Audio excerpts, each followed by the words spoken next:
Salam sejahtera saudara-saudara. Hari ini kita akan melanjutkan di dalam pembahasan tentang penggunaan kata Yahweh dan Allah. Di dalam pelajaran-pelajaran sebelumnya, kita di dalam perkenalan sudah melihat ada banyak isu dan pertanyaan yang penting untuk kita memahami tentang suatu topik yang cukup membawa gangguan di tengah-tengah tubuh Kristus masa kini. Lalu di dalam sesi pertama dan sesi kedua, kita sudah melihat tentang pemakaian kata Allah di dalam sejarah, secara linguistik dan juga secara teologia, yaitu di dalam firman Tuhan. Hari ini kita akan melanjutkan di dalam sesi ketiga dan melihat secara khusus tentang penggunaan kata Yahweh. Jadi kata Yahweh yang terdiri dari keempat huruf yang disebut tetragrammaton atau 4 huruf suci yang di dalam bahasa Ibrani sejak zaman Musa diperkenalkan sebagai nama pribadi Tuhan. Tetapi sejak pembuangan ke Babel pada sekitar tahun 536 sebelum Mesias, dan pada waktu tabut perjanjian sudah tidak ada lagi di dalam bait suci, kata Yahweh atau Yahweh tidak diucapkan lagi, sehingga pelafalan yang tepat sekarang sudah tidak diketahui lagi. Tidak ada di antara kalangan Yahudi yang mengetahui cara yang tepat. Ahli-ahli linguistik pun sudah menyelidikinya dan ada banyak dugaan variasinya. Tapi tidak ada yang tahu dengan tepat bagaimana keempat huruf kudus itu diucapkan dengan benar. Keempat huruf itu di dalam bahasa Ibrani adalah Yod, He, Vav, He. Jadi ini adalah keempat huruf yang disebut keempat huruf yang kudus itu. Kalau Yod itu biasa transliterasi dengan huruf Y. Kalau He biasa ditransliterasi dengan huruf H. Dan Vav biasa dengan transliterasi V atau W. Sebenarnya dalam bahasa Ibrani masa kini tidak ada ucapan W, tetapi Vav, V. Tetapi ada yang menduga mungkin di zaman yang dulu ada juga ucapan W. Kalau dalam bahasa Semit yang lain seperti bahasa Arab, kata Vav atau huruf Vav itu disebut waw. Jadi ada ucapan W di dalam bahasa Arabnya. Lalu huruf keempat adalah huruf kembali He. Jadi He 2 kali. Jadi Ya, Ha, V, Ha, Yod, He, Vav, He yang merupakan keempat huruf dari tetragrammaton itu. Kalau kita melihat di dalam sejarah morfologi dari kata Yahweh ini, kita bisa melihat dari zaman dulu, dari zaman Proto-Ibrani, dan dari zaman Phoenician, huruf-hurufnya berbeda dengan masa kini. Yang ada masa kini yang disebut Ibrani klasik, itu merupakan hasil dari Ezra pada zaman setelah pembuangan ke dalam kerajaan Babel. Jadi semua bahasa di dalam sejarah mengalami perubahan di dalam tulisan dan di dalam pelafalan. Hal yang sama saudara-saudara terjadi juga di dalam bahasa Inggris. Kalau masa kini saya mau mengambil buku dari abad ke-10 untuk membacanya di dalam bahasa Inggris, saya tidak bisa membacanya. Baik pelafalannya maupun tulisannya sudah mengalami perubahan. Bahasa Inggris dibekukan sebagai bahasa dan tidak lagi mengalami terlalu banyak variasi dengan adanya cetakan King James Bible. Jadi pada waktu Alkitab telah diterjemahkan, Itu menjadi sesuatu yang memperkuat dan menahan keadaan bahasa sehingga tidak lagi mengalami banyak variasi. Demikian dengan bahasa Arab sejak tertulis Al-Quran. Bahasa Ibrani dari zaman abad ke-7 atau bahasa Arab dari abad ke-7 sampai masa kini tetap merupakan bahasa yang sama. Jadi kita melihat juga di dalam bahasa Indonesia. Kalau 1000 tahun yang lalu, saya yakin saudara-saudara juga tidak bisa membaca bahasa Indonesia dari 10.000 tahun yang lalu. Kecuali saudara adalah ahli di dalam bahasa Sanskerta. Karena bahasa Indonesia pakai huruf-huruf Latin itu merupakan suatu hal yang terjadi hanya di dalam abad-abad yang lalu-lalu ini.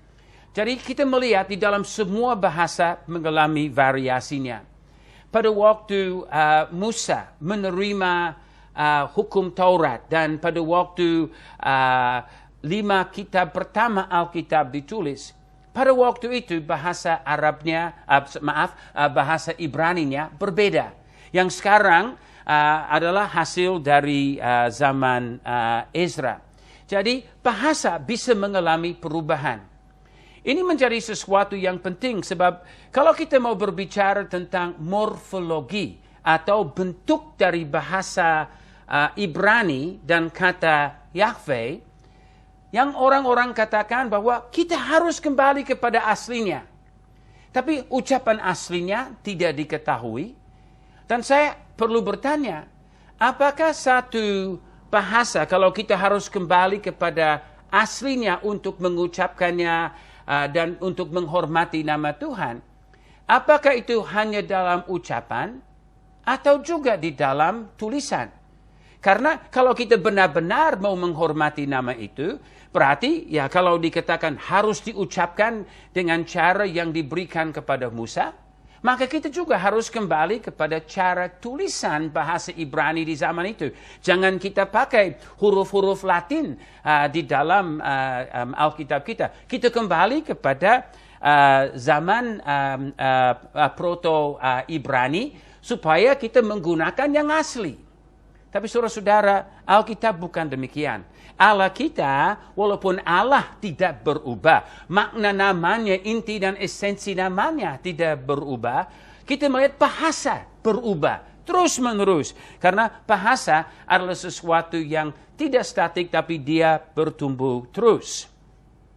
Jadi pengucapan keempat huruf yang kudus ini, jadi Yod, Hei, Vav, Hei, itu kalau orang-orang Yahudi membaca Alkitab mereka sampai hari ini, mereka tidak akan berkata Yahweh atau Yahweh atau Yehova, karena mereka tidak tahu yang mana adalah ejaan yang benar. Dan mereka takut untuk salah mengucapkannya. Mereka tidak mau meremehkan nama Tuhan. Jadi mereka menggunakan kata Adonai yang juga mempunyai arti Tuhan. Jadi mereka menulis dengan huruf tetragrammaton, tapi mereka membaca Adonai. Jadi artinya Tuhanku. Itu adalah arti dari kata Adonai. Jadi setiap bahasa memiliki dialek-dialek dan perbedaan-perbedaan di dalam pelafalannya. Jadi misalnya dalam bahasa Indonesia, kita mau mengucapkan huruf F. Ada banyak orang Indonesia tidak bisa mengucapkan huruf F. Saya temukan orang di Sumatera, huruf F mereka tak bisa ucapkan. Mereka harus pakai P. Kalau di Sulawesi Tengah, suku Mori, banyak di sana sulit mengucapkan firman, F untuk firman Tuhan. Sehingga mereka berkata wirman Tuhan. Jadi ini memang adalah realita. Menurut ahli-ahli linguistik, manusia belajar bahasa di dalam masa mudanya. Jadi otak kita sanggup menerima pelafalan yang baru, huruf-huruf yang baru, sampai umur 8 tahun. Kalau kita sudah berumur 8 tahun, itu tombol mati sudah ditekan dan kita tidak lagi mempunyai kemampuan untuk belajar ucapan-ucapan yang baru. Itu sebabnya teman-teman kita yang adalah generasi pertama dari China, pada waktu mereka pertama datang ke Indonesia sebagai generasi tua, mereka tidak bisa berkata mari kemari. Huruf R tidak ada di dalam logat mereka. Sampai mereka berkata mali kemali. Tapi kita melihat generasi kedua yang lahir di sini, mereka mendengar bunyi-bunyi yang benar dari huruf R, mereka bisa berkata mari kemari. Jadi satu bahasa dan kesulitan untuk mengucapkannya tergantung kepada tempat di mana kita lahir. Kita juga melihat di dalam ucapan kata-kata yang mulai dengan SY, seperti syukur. Banyak orang Indonesia tidak bisa berkata syukur. Mereka bilang syukur. Jadi itu SY menjadi S. Tapi saudara tahu bahwa itu bukan hanya masalah yang dialami di Indonesia. Ini adalah masalah bahasa yang dialami di mana-mana. Jadi tidak semua orang yang akan bisa berkata Yahweh. Ada yang mungkin akan mengucapkan Yahweh atau Yehovah. Karena ucapan bahasa adalah sesuatu yang kita belajar sejak kecil. Nah, kalau di daerah Palestina atau Israel sampai hari ini, kita melihat ada juga variasi ucapan bahasa. Sama seperti yang terjadi di dalam zaman Alkitab. Di dalam zaman Alkitab terjadi perang di antara suku Efraim dan suku Manasya.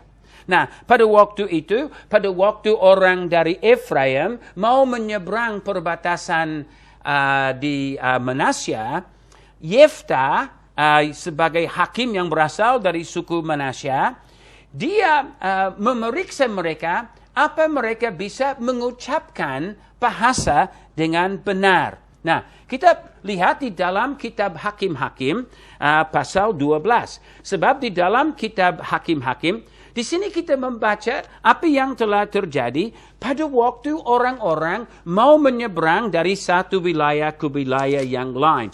Jadi, di dalam Hakim-Hakim pasal 12 ayat 5 sampai 6. Dengar saudara-saudara, apa yang terjadi di dalam Alkitab. Jadi di antara suku-suku Israel pun ada perbedaan logat. Jadi kalau itu telah terjadi di masa yang lampau, ya tidak heran kita masa kini juga mengalami kesulitan-kesulitan yang sama. Jadi Hakim-Hakim 12 ayat 5 sampai 6. Untuk menghadapi suku Efraim itu, maka orang Gilead menduduki tempat-tempat penyeberangan sungai Yordan. Apabila dari suku Efraim ada yang lari dan berkata, "Oh, biarkanlah aku menyeberang." Maka orang Gilead berkata kepadanya, "Orang Efraimkah engkau?" Dan jika ia menjawab, "Oh, bukan, bukan." Maka mereka berkata kepadanya, "Coba katakan dahulu, Shibolet." Jika ia berkata, Sibolet, jadi tidak dapat mengucapkannya dengan tepat, maka mereka menangkap dia dan menyembelihnya. Wah, saudara-saudara, pada waktu itu 42.000 orang Efraim menjadi korban, mati dibunuh, karena mereka tidak bisa mengucapkan Shibolet. Mereka hanya bisa berkata Sibolet. Jadi saudara, itu menjadi fatal, salah mengucapkan. Jadi tidak heran kalau orang-orang Yahudi juga takut mengucapkan nama Tuhan. Kalau satu kata biasa mereka tidak bisa mengucapkan dengan benar. Bagaimana kalau salah mengucapkan nama Tuhan? Jadi ini menjadi sesuatu yang sangat mereka perhatikan di dalam kehidupan mereka. Nah, jadi orang-orang Yahudi yang takut mengucapkan kata Yahweh atau Yahweh atau Jehovah yang merupakan kata-kata yang kudus ini, kita perlu tahu bahwa kata ini sebenarnya berasal dari kata kerja, bukan kata benda. Jadi nama dari Yahweh atau Yahweh ini itu bukan seperti nama biasa. Nama Tuhan adalah nama yang dinamik. yang mengekspresikan kemahahadiran Tuhan di dalam setiap waktu, setiap tempat, setiap kebudayaan, setiap suku, dan setiap bahasa. Jadi nama Tuhan adalah nama yang dinamik dan berasal dari kata atau huruf haya. Jadi ada he, yod, he. Nah, dalam bahasa Semit, biasanya ada 3 huruf dasar. Seperti tadi kita sudah membahas di dalam sesi-sesi sebelumnya. Kita sudah melihat tentang alaf, lamed, dan he. 3 huruf dasar. Demikian untuk kata Yahweh, itu berasal dari he, yod, he. Yang adalah dasar untuk kata hayat, kehidupan. Yang juga adalah kata dasar untuk Hawa sebagai ibu semua orang yang hidup. Dan ini adalah sesuatu yang biasa terjadi di dalam bahasa Semit. Misalnya satu yang kita cukup tahu, ya saudara bisa lihat di dalam Alkitab saya ditulis Alkitab. Al itu adalah kata definite di dalam bahasa Arab atau bahasa Inggrisnya seperti the. Kata kitab artinya buku. Jadi Alkitab, Al-Quran. Jadi al adalah definite. Bahasa Inggrisnya the. Kalau bahasa Alkitab untuk kita mungkin sang buku. Itu adalah mungkin ucapan yang tepat untuk kita. Jadi, tapi kata kitab yang dari bahasa Ibrani, bahasa Arab, berasal dari ketiga huruf K, T, B. Jadi kalau KTB ini adalah dasar dari banyak sekali kata yang dibentuk dari kata dasar KTB ini.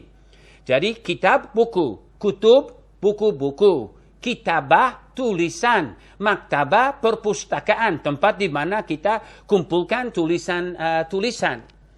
Dan di dalam bahasa Arab dan bahasa Semit, dia punya huruf alif, itu adalah huruf pertama yang menunjukkan orang pertama yang berbicara. Jadi kalau untuk saya menulis, aktub. Jadi A, dia punya alif dengan KTB-nya, aktub. Tetapi kalau saudara menulis, taktub. Tetapi kalau dia yang menulis, yaktub. Dia punya Y menunjukkan orang ketiga. Jadi pada waktu Allah menyatakan dirinya kepada Musa, dan dia mau menyatakan kehidupan yang maha hadir. Kehidupan dan eksistensi dirinya. Sebab makna dari kata Yahweh ini adalah eksistensi kehidupan yang selalu hadir di setiap waktu, di setiap tempat, di setiap suku, di setiap bahasa. Pokoknya dia ada di mana-mana dan dia selalu hadir di dalam kehidupannya. Ini adalah makna dari namanya. Jadi di dalam Alkitab memang nama-nama selalu berkaitan dengan makna, sifat. Itu sebabnya kata Yahweh mengekspresikan dia yang hidup, yang selalu hadir. Sebagaimana El Shaddai mengekspresikan dia yang maha kuasa, yang mempunyai kuasa di atas segala sesuatu. Dia adalah El Shaddai. Tapi dia juga adalah Yahweh. Dia yang maha hadir di dalam kehidupan dan eksistensinya. Dari kata haya, dari He, Yod, He ini, kita dapat melihat banyak kata. Ehye, Yahweh, Haya, Hove, Yihye, dan seterusnya. Ada bentuk-bentuk dari kata-kata ini. Sebagaimana di dalam bahasa Semit yang lain, satu kata bisa diwujudkan di dalam berbagai bentuk. Itu sebabnya tidak ada satu ucapan yang kita bisa katakan secara eksklusif untuk satu kata. Sebab itu tergantung kepada posisinya di dalam kalimat. Itu sebabnya kita mendengar kata roh Allah. Tapi kita juga mendengar roh ulah. Tapi bisa juga ada roh ilah. Jadi itu sebabnya ada juga nama Abdallah, Abdillah, Abdullah. Jadi di dalam Alkitab kita bisa membaca di dalam bahasa Arab tentang Rohul Kudus, kita bisa baca tentang Rohal Kudus. Jadi tergantung kepada posisi di dalam kalimat apa yang menjadi ucapannya yang tepat. Jadi ini yang membuat suatu kesulitan untuk orang-orang Israel di zaman dulu. Bagaimana pengucapan pelafalan yang benar untuk mengekspresikan Tuhan. Mereka sudah tahu di dalam suatu peristiwa yang dicatat di dalam Imamat 24 ayat 11 sampai 16 bahwa ada seorang perempuan dirajam dengan batu karena dia menghujat nama Tuhan. Jadi Tuhan sudah perintah, barang siapa yang menghujat namanya dirajam dengan batu. Jadi apakah kita masa kini mau kembali juga kepada hukum yang sama? Kalau orang salah mengucapkan kata Yahweh, bahwa kita mau merajam mereka dengan batu? Apakah kita hidup di dalam zaman hukum Taurat? Apakah kita hidup di dalam zaman awal pewakyuhan diri Tuhan? Pada waktu dia mau membendung kejahatan di atas muka bumi sampai datang Al-Masih. Sampai datang Yesus Kristus sebagai Juru Selamat. Dari saudara-saudara, kita harus melihat bahwa keadaan dunia sekarang jauh berbeda dengan keadaan yang dahulu kala. Nah, kalau keempat huruf yang kudus ini, Yahweh atau Yahweh, Yod, Hei, Vav, Hei, di dalam Alkitab bahasa Ibrani telah disebut 6.823 kali. Jadi memang ini adalah kata yang sangat penting di dalam konteks Alkitab. Saya mencintai Yahweh. Kalau dalam bahasa Arab, saya mau menyembah kepada Tuhan, Yahweh akan menjadi kata yang saya akan merenungkan. Karena itu adalah kata yang berasal dari bahasa Ibrani. Nah, kita baca di dalam Keluaran pasal 3, pada waktu terjadi perjumpaan Musa dengan Tuhan. Tapi mungkin saya juga bisa bertanya kalau kita harus kembali kepada nama-nama asli. Karena sekarang ini bukan hanya dipersoalkan kata Allah dan Yahweh. Tetapi ada yang berkata tidak boleh pakai kata Yesus Kristus. Mereka berkata harus pakai Yeshua HaMashiach. Apa kita harus kembali ke dalam bahasa Ibrani untuk semua? Apakah Allah kita begitu kecil sehingga dia hanya dapat dikenal di dalam satu bahasa? Sedangkan dia menciptakan segala bahasa. Jadi kalau dia punya nama harus kembali kepada aslinya. Bagaimana dengan Moses, Musa? Apa kita harus kembali kepada Moshe? Bagaimana dengan semua yang lain? Apa kita harus kembali? Dan sekarang Alkitab kita diisi dengan banyak tulisan dari bahasa Ibrani, supaya setiap tempat di mana ada nama, kita kembali kepada yang asli, baik di dalam pelafalan maupun di dalam tulisan. Wah, kalau begitu saudara-saudara, di manakah Injil untuk setiap suku, kaum, bangsa, dan bahasa? Pada hari Pentakosta, Tuhan sudah menyatakan diri di dalam 17 bahasa yang berbeda sebagai suatu kesaksian bahwa Tuhan kita tidak terbatas pada satu bahasa, tapi dapat dikenal di dalam banyak bahasa. Dalam Keluaran 3 ayat 13 sampai 16. Lalu Musa berkata kepada Allah, "Tetapi apabila aku mendapatkan orang Israel dan berkata kepada mereka, Allah nenek moyangmu telah mengutus aku kepadamu, dan mereka bertanya kepadaku, bagaimana tentang namanya? Apakah yang harus ku jawab kepada mereka?" Jadi Musa dia mau tahu, Tuhan, siapakah engkau? Saya mau memperkenalkan engkau dengan nama yang mana? Lalu Tuhan menjawab, firman Allah kepada Musa. Nah, saudara bisa melihat di dalam Alkitab saudara bahwa kata-kata ini di dalam Keluaran pasal 3 ayat 14, aku adalah aku. Sebenarnya saya lebih cenderung terjemahan aku adalah daripada ditambah dengan kata aku.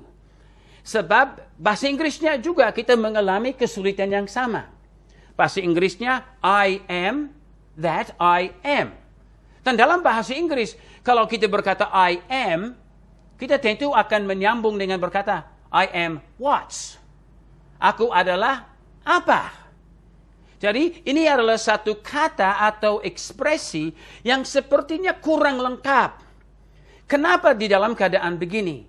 Karena Allah sedang menyatakan dirinya di dalam keadaan dinamik di mana dia bisa mengalami suatu manifestasi di mana dia menyatakan dirinya di dalam banyak bahasa, di dalam banyak suku, di dalam banyak kebudayaan. Dia tidak terbatas. Jadi dia mau mengungkapkan kemahahadirannya yang hidup, yang aktif, yang dinamik. Jadi dia berkata, aku adalah, yang aku adalah. Nah, kalau dalam bahasa Ibrani, itu adalah Ehye, Asher Ehye. Ingat tadi saya berkata tentang saya menulis dan dia menulis, aktub, yaktub. Jadi dia punya huruf alif untuk menunjukkan orang pertama yang tunggal, dan Y-nya untuk menunjukkan orang ketiga. Demikian kita melihat di sini, waktu Tuhan menjawab pertanyaan, siapakah namamu? Tuhan berkata, Ehye, Asher Ehye, aku adalah yang aku adalah. Artinya, Tuhan tidak langsung menjawab dengan kata Yahweh, dia menjawab dengan kata Ehye. Nah, pada waktu dia berkata Ehye, aku adalah. Tetapi dia lanjut dengan berkata, beginilah kau katakan kepada orang Israel itu, akulah aku telah mengutus aku kepadamu. Selanjutnya berfirmanlah Allah kepada Musa, beginilah kau katakan kepada orang Israel. Tuhan, Yahweh, di sini pakai Yahweh, Allah nenek moyangmu, Allah Abraham, Allah Ishak dan Allah Yakub, telah mengutus aku kepadamu. Itulah namaku untuk selama-lamanya, dan itulah sebutanku atau peringatanku turun-temurun. Jadi di sini Tuhan menyatakan eksistensinya. Apa yang dimaksudkan di sini? Itulah namaku untuk selama-lamanya, ucapan dari keempat huruf ini. Atau yang dimaksudkan di sini bahwa ini adalah aku untuk selama-lamanya dan ini adalah namaku. Apa dia punya maksud di sini adalah keberadaannya, kemahahadirannya di dalam setiap suku, kaum, bangsa dan bahasa. Jadi kita akan melihat Roh Kudus nanti akan menjawab pertanyaan ini. Jadi pada waktu Tuhan pertama menjawab, dia berkata Ehye, Asher Ehye. Kemudian pada waktu dia berkata, lalu kamu berkata kepada mereka, Yahweh. Yahweh berarti dia adalah. Jadi akan lucu kalau mereka berkata Ehye, karena Ehye adalah Tuhan sendiri. Yahweh, dia adalah, yang dia adalah. Jadi kita melihat di sini bahwa Tuhan telah memperkenalkan diri dengan dua istilah. Ehye dan juga dengan Yahweh. Nah, saudara, kita melihat di sini bahwa nama Tuhan adalah nama dinamik. Bahkan di dalam perjanjian baru, waktu Yesus menyatakan dirinya kepada Rasul Yohanes di dalam Pulau Patmos, dia menggunakan istilah yang sama. Memang di dalam tulisan kitab Wahyu itu di dalam bahasa Yunani. Tapi dalam Alkitab bahasa Ibrani, kita dapat membaca di sini bahwa istilah-istilah yang sama untuk menerjemahkannya seperti dalam Wahyu 1 ayat 8 dikatakan begini. Aku adalah Allah, Alfa dan Omega. Ya, kalau bahasa Ibrani itu akan berkata aku adalah Alaf Vatet. Jadi huruf pertama dan huruf terakhir di dalam alfabetnya. Jadi Yesus berkata, aku adalah Alfa dan Omega, firman Tuhan Allah yang ada, bahasa Ibraninya Hove, dan yang sudah ada, Haya, dan yang akan datang, Yihye. Jadi ini adalah bentuk dari Ehye, aku ada, Yahweh, dia yang ada, Yihye, dia yang akan ada. Jadi yang maha kuasa. Jadi Yesus telah memperkenalkan dirinya sebagai Alfa Omega, sebagai Dia yang ada, yang sudah ada, dan yang akan ada dengan menggunakan kata yang sama. Jadi Yesus di sini dinyatakan Dia adalah yang maha hadir dalam setiap suku, setiap kaum, setiap bahasa. Dia satu-satunya yang akan sanggup untuk membawa keselamatan kepada kita. Istilah-istilah yang sama kita lihat di dalam Wahyu pasal 1 ayat 4 dan Wahyu pasal 4 ayat 8. Yesus adalah yang sudah ada, yang ada, dan yang akan ada untuk selama-lamanya. Artinya, Yesus adalah Yahweh. Yesus adalah Tuhan yang maha besar. Jadi, di dalam bahasa Ibrani, Yahweh memang adalah kata yang tepat, walaupun pelafalannya kita belum 100% tahu. Jadi, kalau kita melihat istilah-istilah ini, yang ada, Hove, yang sudah ada, Haya, yang akan ada, Yihye, bahwa ini adalah kata-kata dalam bahasa Ibrani yang dalam kalimat itu yang ada, yang sudah ada, dan yang akan ada. Kalimat itu hanya terdiri dari keempat huruf kudus itu. Dia punya Yod, He, Vav, He. Jadi dengan jelas, kalimat itu menyatakan Yesuslah Yahweh. Yesuslah Allah yang maha besar. Yesuslah pencipta langit dan bumi. Yesuslah juru selamat yang kami cintai. Dialah yang datang untuk menyatakan Bapa kepada kita. Dialah yang datang untuk mengungkapkan kuasa urapan Roh Kudus kepada kita lewat kehidupan dan pelayanannya. Nah, sekarang kita datang kepada terjemahan Yahweh, keempat huruf yang kudus ini, di dalam Alkitab Septuaginta. Seperti tadi kami sudah menjelaskan, Septuaginta adalah perjanjian lama yang telah ditulis oleh para ahli, diterjemahkan dari bahasa Ibrani dan bahasa Aram ke dalam bahasa Yunani, karena begitu banyak orang Yahudi yang sudah diaspora, mereka sudah beredar ke berbagai bangsa, dan mereka tidak lagi menguasai bahasa Ibrani. Jadi pemimpin-pemimpin Yahudi ingin supaya umat mereka mengerti firman Tuhan. Jadi mereka menerjemahkannya ke dalam bahasa Yunani. Bahasa Yunani waktu itu adalah lingua franca. Itu adalah bahasa sedunia. Jadi pada waktu mereka menuliskannya ke dalam bahasa Yunani, ini adalah suatu kesempatan. Kalau mereka merasa bahwa keempat huruf, Yod, He, Vav, He, harus dipertahankan, mereka bisa memasukkannya ke dalam terjemahan. Tetapi ternyata mereka tidak merasa bahwa huruf-huruf itu harus dipertahankan. Karena untuk mereka yang lebih penting adalah eksistensi Tuhan. Mengenal siapakah Tuhan. Jadi ini menjadi suatu prinsip yang penting pada waktu orang Yahudi sendiri menerjemahkan kata Yahweh ke dalam bahasa Yunani. Ini menjadi penting sebab di dalam Septuaginta, kata Yahweh dan kata Adonai, dua-duanya yang mempunyai arti Tuhan, diterjemahkan ke dalam kata kurios. Jadi mereka tidak mempertahankan Yahweh, mereka tidak mempertahankan Adonai, tapi mereka menulis kata kurios. Ini menjadi suatu perhatian khusus, sebab justru Septuaginta ini adalah Alkitab yang dipakai di dalam gereja perjanjian baru. Jadi, kalau ini adalah terjemahan yang salah, kalau ini adalah terjemahan yang menghina nama Tuhan karena menghilangkan sebutan YHWH, tentu ini akan menjadi perhatian dari Yesus. Tapi ternyata Yesus tidak pernah mengkritik terjemahan ini. Rasul-rasul tidak pernah mengkritiknya, bahkan mereka banyak kali kutip dari ayat-ayat itu. Nah, kita harus ingat saudara-saudara, di dalam gereja mula-mula, mereka hanya mempunyai Alkitab perjanjian lama. Pada waktu itu mereka tidak mempunyai perjanjian baru. Perjanjian baru masih ratusan tahun kemudian baru disusun dalam keadaan lengkap. Itu hanya terjadi setelah semua rasul dan penulis Injil telah menulis tulisan-tulisan, kesaksian-kesaksian mereka tentang keadaan gereja mula-mula.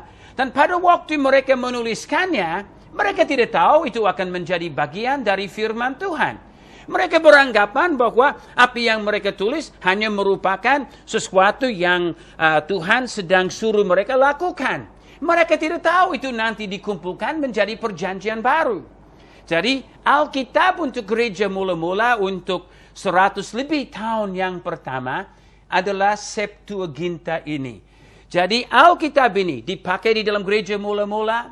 Para rasul, waktu mereka tulis di dalam perjanjian baru, waktu mereka tulis Injil, waktu mereka menulis suratan-suratannya, mereka kutip ayat-ayat perjanjian lama dari Alkitab Septuaginta dan tidak menggunakan kata Yahweh, tapi kata kurios. Ini penting, sebab kita percaya bahwa semua firman Tuhan adalah ilham Roh Kudus. Berarti Roh Kudus yang menggerakkan mereka untuk menulis kata kurios. Kalau kita mau menolak bahwa mereka digerakkan oleh Roh Kudus, kita tidak lagi mempunyai dasar untuk pegang kepada perjanjian baru. Jadi para pakar Yahudi dulu tidak merasa itu penting untuk mempertahankan huruf-huruf itu. Bahkan kita melihat di dalam gereja mula-mula, mereka juga tidak merasa huruf-huruf itu harus diterjemahkan atau dipertahankan huruf-huruf asal. Nah, jadi kata Yahweh diterjemahkan oleh orang Yahudi sebagai kurios, dan Elohim diterjemahkan oleh ahli-ahli Yahudi untuk menjadi theos. Nah, dalam bahasa Indonesia kata Yahweh diterjemahkan menjadi Tuhan, dan kata Elohim yang dari dasar Alef Lamed Ha menjadi Allah, yang juga adalah dari Alif Lam He atau Ha. Jadi kita melihat bahwa kata-kata ini adalah kata-kata resmi di dalam Alkitab dari semula. Nah, Septuaginta telah dipakai oleh para rasul, dipakai oleh Yesus, dipakai oleh Rasul Paulus, dan tidak satu kali mereka mengatakan bahwa Septuaginta adalah salah. Tidak satu kali Yesus berkata, oh terjemahan ini, jangan pakai terjemahan ini salah, terjemahan ini sudah melecehkan nama Tuhan. Tidak. Mereka justru mempertahankannya. Karena inti dan esensi karakter Allah, itulah yang mereka mau beritakan. Jadi, di dalam Septuaginta yang menggunakan kurios dan theos, dipakai resmi di dalam gereja mula-mula. Dan tidak pernah satu kali mereka menuntut harus kembali dan pakai kata Yahweh. Itu hanya merupakan satu gerakan modern yang sedang membawa banyak masalah di tengah-tengah persatuan tubuh Kristus. Kalau kita menyelidiki naskah-naskah tertua di dalam sejarah gereja, kalau kita melihat yang kuno dari gereja mula-mula, dari zaman awal, ada sekitar 13.000 naskah. Bagian-bagian dari Alkitab dari zaman dahulu. Kalau porsi-porsi tertua, itu dari tahun 50 Masehi. Hanya 20 tahun setelah Yesus disalibkan dan gereja Tuhan lahir. Ada porsi-porsi kecil dari tulisan Paulus, dari Injil Markus. Dan mereka bisa membandingkan dengan apa yang ada sekarang. Dan ternyata itu sama. Dan tulisan-tulisan asli itu di dalam bahasa Yunani. Jadi pada waktu itu tidak satu kali mereka menggunakan kata Yahweh atau menggunakan huruf Yod, He, Vav, He. Yang kita temukan hanya kurios untuk Tuhan dan theos untuk Allah. Bahkan pada waktu mereka kutip langsung dari perjanjian lama, seperti di dalam Injil Matius pasal 3 yang kutip dari Yesaya 40. Nah, saya buka di dalam Yesaya 40 ayat 3. Ini adalah satu nubuatan tentang kedatangan Yohanes Pembaptis. Perhatikan apa yang dikatakan. Ada suara yang berseru-seru. Persiapkanlah di padang gurun jalan untuk Tuhan. Nah, kata Tuhan di sini, saudara akan bisa lihat di dalam Alkitabmu, itu Tuhan huruf besar.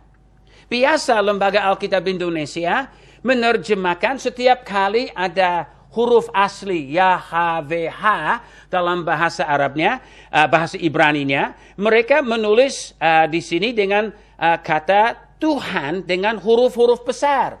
Supaya kita sebagai pembaca tahu bahwa kata ini berasal dari ucapan Yahweh itu. Jadi di sini dalam Yesaya 40 ayat 3 mengumumkan bahwa seorang akan datang, mengumumkan dan berjalan di depan Tuhan, luruskanlah di padang belantara jalan raya bagi Allah kita.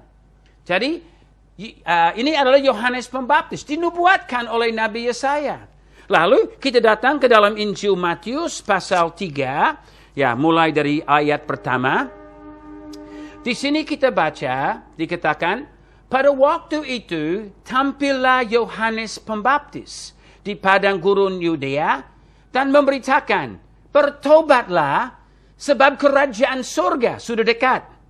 Sesungguhnya dialah yang dimaksudkan Nabi Yesaya ketika ia berkata, ada suara orang yang berseru-seru di padang gurun, persiapkanlah jalan untuk Tuhan, luruskanlah jalan baginya. Ini adalah nubuatan dan penggenapan tentang kedatangan Yohanes Pembaptis yang berjalan sebagai pelopor kedatangan Yesus Kristus sebagai Tuhan dan Juru Selamat kita. Dia yang disebut di dalam nubuatan sebagai Tuhan dan Allah yang akan datang. Sekarang Yohanes Pembaptis menggenapi itu dan dia mempersiapkan jalan untuk Tuhan. Tapi saudara, di dalam naskah-naskah asli di sini tidak pakai Yahweh, tapi pakai Kurios. Kita percaya bahwa Injil Matius diilhamkan oleh Roh Kudus, sama seperti kita juga percaya di dalam ayat-ayat yang lain dari Perjanjian Lama yang dikutip di dalam Perjanjian Baru. Oleh ilham Roh Kudus, kita percaya bahwa kata Kurios yang sudah dinyatakan kepada kita. Nah, kata Kurios itu telah disebut 665 kali dalam Perjanjian Baru. Dan kata Theos ditulis 1345 kali. Nah, di dalam Injil Matius 24 ayat 35, Yesus telah berkata, langit dan bumi akan berlalu, tetapi perkataanku tidak akan berlalu. Saya mau tanya kepada saudara, apakah Tuhan berdusta atau tidak? Sebab firman Allah berkata, Yesus berkata, langit dan bumi akan berlalu, tapi perkataanku tidak akan berlalu. Kalau demikian, kenapa kita tidak menemukan kata Yahweh di dalam naskah-naskah Perjanjian Baru? Kenapa kita menemukan kata Kurios? Jadi kalau kata Yahweh telah dipakai dalam tulisan asli Perjanjian Baru, maka kata itu akan nampak jelas. Di dalam 13.000 naskah yang ada, tidak satu kali kata Yahweh telah dipergunakan. Kita juga lihat bahwa Rasul Paulus yang berbahasa Ibrani, dia tidak pernah menulis kata Yahweh. Dia seorang rabi, seorang Farisi, dia seorang ahli. Tetapi dia tidak menulis kata Yahweh di dalam ke-14 suratannya. Kita melihat juga Petrus dan Lukas. Mereka telah juga menggunakan bentuk bahasa Yunani untuk nama Yesus Kristus, yaitu Yesus Kristus. Dan bukan bahasa Ibrani Yehoshua atau Yoshua atau Yeshua. Nah, di dalam Kisah 4 ayat 10 sampai 12, pada waktu kita diberitahukan tentang nama yang memberi keselamatan kepada kita. Dengar apa yang ditulis oleh Lukas. Nah, ingat, Lukas dia bukan orang Yahudi, dia orang Yunani. Dan dia menulis kisah para rasul kepada Theophilus, seorang Yunani. Jadi tentu sebagai orang Yunani, dia menulis di dalam bahasa Yunani. Nah, di dalam kisah 4, ayat 10 sampai 12, dia menulis, "Ketahuilah oleh kamu sekalian dan oleh seluruh umat Israel, bahwa dalam nama Yesus Kristus orang Nazaret, yang telah kamu salibkan, tetapi yang telah dibangkitkan Allah dari antara orang mati, bahwa oleh karena Yesus itulah orang ini berdiri." Nah, ini seorang yang telah disembuhkan oleh kuasa nama Yesus, "dengan sehat sekarang di depan kamu." Perhatikan ayat 11. Yesus adalah batu yang dibuang oleh tukang-tukang bangunan, yaitu kamu sendiri. Namun itu telah menjadi batu penjuru. Ayat 12. Ini adalah kuncinya, saudara-saudara. "Dan keselamatan tidak ada dalam siapapun juga selain di dalam Dia, sebab di bawah kolong langit ini tidak ada nama lain yang diberikan kepada manusia yang olehnya kamu dapat diselamatkan." Jadi nama yang ditulis oleh Lukas, orang Yunani yang sedang menulis kepada orang Yunani, Theophilus itu, yang dia diilhamkan oleh Roh Kudus. Dia tidak menggunakan Yeshua HaMashiach. Dia menggunakan kata Yesus Kristus. Karena Allah kita dapat dikenal di dalam segala bahasa. Dia tidak mempertahankan bahasa Ibrani. Dia memperkenalkan dia di dalam bahasa yang dia kenal, yang relevan untuk keadaan dan situasinya. Jadi Allah kita adalah Allah yang dapat dikenal di dalam semua bahasa. Juga kita baca di dalam Injil Yohanes pasal 17. Yesus telah berkata, dia memperkenalkan nama Bapa kepada semua orang. Dia memperkenalkan oleh kuasanya bahwa nama dari Bapa dapat dikenal oleh setiap orang. Jadi di dalam Yohanes 17 ayat 6, Yesus berkata, "Aku telah menyatakan namamu kepada semua orang." Yesus sudah menyatakan nama Bapa kepada semua orang. Apa namanya? Kalau Yesus sudah lari sini sana dan berkata Yahweh atau Jehovah atau Yehova atau apa, dia pasti dirajam dengan batu sebagai penghina dan penghujat nama Tuhan. Ingat yang terjadi kepada perempuan di dalam kitab Imamat yang kita baca tadi. Dan kalau memang telah terjadi begitu, bahwa Yesus telah jalan di mana-mana untuk memperkenalkan nama Yahweh, kenapa tidak disebut di dalam sejarah? Kenapa tidak satu kali disebut di dalam kisah para rasul? Kenapa di dalam buku-buku tulisan dari sejarawan-sejarawan tidak pernah disebut bahwa Yesus telah jalan di mana-mana dan memberitakan nama tetragrammaton yang Yod, He, Va, He kepada setiap orang. Di dalam Yohanes 17 ayat 26, Yesus juga berkata, "Aku telah memberitahukan namamu kepada mereka." Maksudnya murid-muridnya. Jadi Yesus telah memberitakan namanya kepada mereka, bahkan kepada semua orang. Jadi kalau dia sudah melakukan itu, dan kita melihat apa yang dicatat di dalam firman Tuhan, bahwa nama yang Yesus telah perkenalkan kepada mereka adalah nama yang diberikan kepada dia oleh Bapanya. Dia adalah Tuhan, dia adalah Yesus, dia adalah Kristus. Itu adalah nama Tritunggal yang menyatakan Allah yang Tritunggal. Di dalam Injil Matius 7 ayat 21, Matius telah menulis tentang kata-kata Yesus tentang kemunafikan. Orang-orang yang munafik, yang tidak hidup di dalam dasar yang benar, akan hancur. Orang harus membangun di atas dasar yang sehat. Dan dasar itu adalah firman Allah. Dasar adalah pewahyuan yang kita dapat mengerti di dalam sejarah, di dalam bahasa, di dalam teologi, bahwa itu adalah sesuatu yang kuat yang kita bisa pegang dan percaya. Suatu dasar yang tidak tergoncangkan. Dan Yesus berkata, orang yang membangun di atas pasir, dia pasti akan hanyut. Tapi orang yang dibangun di atas batu, dia akan bisa bertahan dan selamat. Jadi Yesus berkata, bukan setiap orang yang berseru kepadaku, Tuhan, Tuhan, Kurios, Kurios, atau Yahweh, Yahweh, akan masuk ke dalam kerajaan surga, melainkan dia yang melakukan kehendak Bapa-Ku yang di surga. Jadi yang dipentingkan oleh Allah bukan sebutan satu nama, bukan bahwa kita bisa mengucapkan itu huruf Yod, He, Vav, He dengan tepat. Yang lebih penting di hadapan Tuhan bukan ucapan kata, bukan seperti menjimatkan satu ucapan atau suatu pelafalan, tapi Yesus berkata, yang Tuhan mencari adalah dia yang melakukan kehendak Bapa-Ku yang di surga. Tuhan mencari keadaan hati kita, bukan kemampuan linguistik kita. Dia mencari apa kita mempunyai hubungan dengan Yesus. Apa kita mencintai kebenaran firman-Nya. Apa di dalam kehidupan kita melakukan kehendak-Nya. Apa kita memberitakan Injil-Nya. Apa kita hidup sebagai saksi yang baik di dalam masyarakat. Sehingga orang dapat melihat Yesus yang hidup di dalam kita.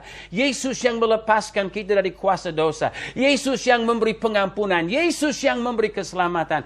Apakah itu yang mereka dapat lihat di dalam kita? Ataukah mereka hanya melihat di dalam kita bahwa kita suka banyak argumentasi dan berkata, oh tidak boleh pakai kata ini, tidak boleh pakai kata itu. Saudara, orang bisa berseru Yahweh, Yahweh.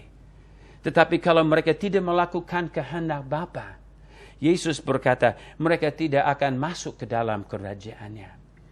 Saudara, di dalam pelajaran berikut, kita akan melihat lebih jauh tentang Yahweh. Kita mau mengerti lebih banyak tentang penggunaan kata ini di dalam sejarah dan di dalam firman Tuhan. Jadi, saudara-saudara, kita akan melihat sebentar di dalam sesi selanjutnya. Tuhan memberkati.